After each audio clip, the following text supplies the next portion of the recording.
Kia ora team, so we're going to look at vertical velocity at release. So this links to slide 19. So first off, we're going to have a look at our formula. So here's our formula over here. Now, if we break it down, we can see that our VIY is our vertical velocity, our VI or velocity at release, and then we have lastly our angle of release. Now, a little way in which we can remember our velocity at release and our vertical velocity is that our vertical velocity has that y in there. So if we remember, if we have our axes here, we have our x-axis and our y-axis. And our y-axis is the vertical axis. So in this case here, where you see the y, you can think vertical velocity. Okay, so how do we calculate it? Well, if we get a question such as this, it says calculate the vertical velocity of a long jumper who has a takeoff velocity of 9.4 meters per second and a takeoff angle of 42 degrees. So what we're going to do, well, if we start with our formula, so our vertical velocity is going to equal our velocity at release times the sine of our angle of release. Okay, so all we need to do now is have a look for our velocity at release, or our initial velocity. So if we have a look at our question, jumper has a takeoff velocity of 9.4. So our 9.4 times sine, and then we need our angle of release. So again, in the question, we see that a takeoff angle of 42 degrees. So we put in our 42, and then we calculate this, and we get a final answer of 6.29 meters per second for our units, and we state that this is away from the origin.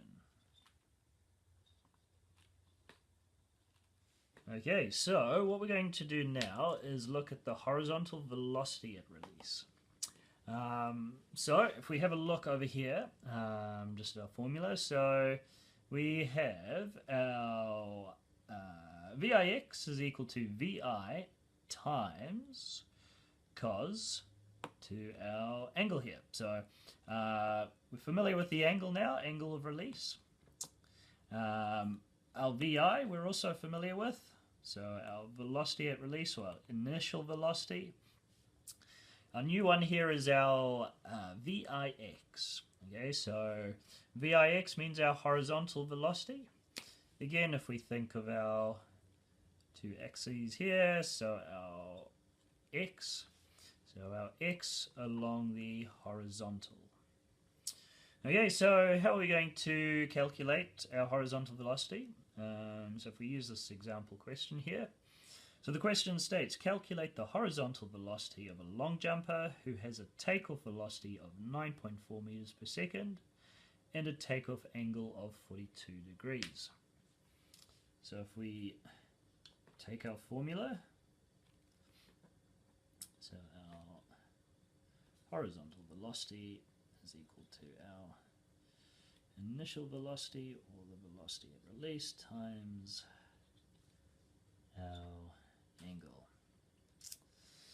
Okay, so we need to identify our initial velocity, or the velocity at release. And so in the question we can see, so 9.4 times our angle of release. So we have a takeoff angle of 42. And then we are going to calculate that, and we get a final answer of 6.99 meters per second. Okay team, so what we're going to calculate now is the height of the apex. to calculate the height of the apex, we use this formula over here. So we can see we have displacement is equal to the final vertical velocity minus the initial vertical velocity. Both of those are squared, divided by 2 times acceleration. Okay, so if we look at our question, so calculate how high the long jumper's maximum height would be if his takeoff velocity is 9.4 meters per second and takeoff angle is 42 degrees.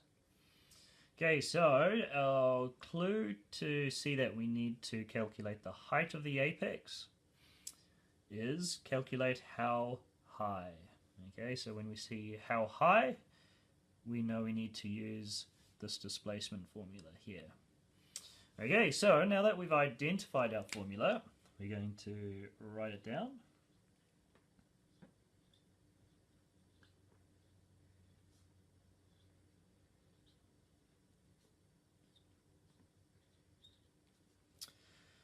Okay, so our final vertical velocity. Okay, so our final vertical velocity, if we always remember at the top of a jump, it is 0. Okay, so at the top of a jump, our final vertical velocity is always going to equal 0.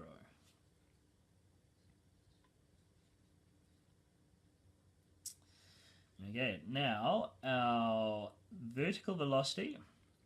Now, if we have a look through our question here, we aren't actually given that information. However, in our previous videos, we actually have already worked out this number here, and that was 6.29.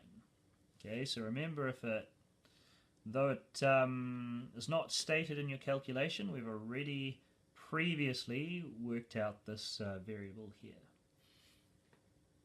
Okay, so once we take that number from that previous calculation, we can input it over there, and then divide it by our 2 times our acceleration. Again, when we are dealing with our projectile motion, we remember that our acceleration is always equal to minus 9.81 or negative 9.81. So we can put our negative 9.81 just like so. Okay, so then we're going to work this out. So we should get 39.56, and that's divided by minus 19.62. Okay,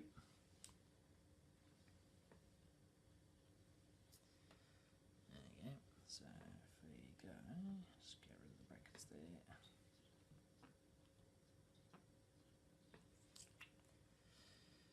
Okay, and this is going to give us a final answer of 2.02, and our units are meters, and again this is away from the origin. Kia ora team, so our last calculation here is to solve for the range, or how far something travels. Okay, so our formula for range is our range is equal to our horizontal velocity times our total time traveled. Okay, as you can see, this is actually the third step in a process that we need to work through before we can get into this final formula here. So our first step is to calculate time up. We do this by taking our final vertical velocity minus our initial vertical velocity divided by acceleration. Our second step is our time total, which is equal to what we get from our first equation here, simply times by 2. and then we take our total time that we calculate over here, and we can input it in our formula over here, times it by our horizontal velocity, and that's how we will get our range.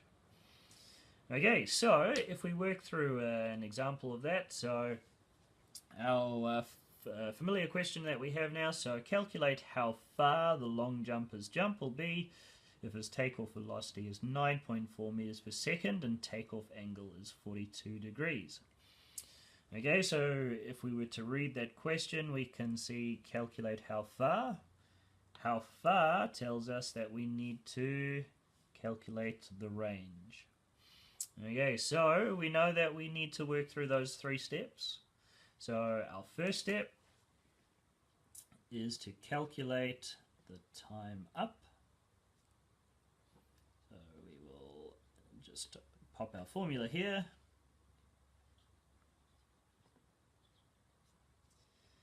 Okay. Now if we remember, at the top of a jump, our final vertical velocity is always going to be equal to 0. And our initial vertical velocity, or our vertical velocity that we worked out from our previous equations, was 6.29. So we take what we got from our previous equation and just enter it into our formula here. Okay, then you're going to divide by our acceleration, and if we remember, our acceleration is always going to be negative 9.81, so our gravity acting on us. Okay, so we can calculate this and we get an answer of 0.64, and our unit, because it's time, is seconds. Okay, so this is our first step. Alright, so if we go into our second step there, so T total is equal to our T up times by 2. Okay, so we can quite simply take our 0.64 and times that by 2, which gives us 1.28 seconds. Perfect, so that was our second step. So lastly, we are going to now calculate our range. So we know that our range is equal to our horizontal velocity times our total time. Okay, so our horizontal velocity there. Okay, so now that we have worked out our total time, we can go on to our final step, which is to work out the range. And so range is equal to our horizontal velocity times our total time. Okay, so we have our horizontal velocity, again from a previous answer that we worked out earlier, and that was 6.99. Okay, so we take our horizontal velocity that we worked out from the previous calculations times our T total that we've just worked out, so 1.28, and that gives us 8.95, and our unit for range is meters.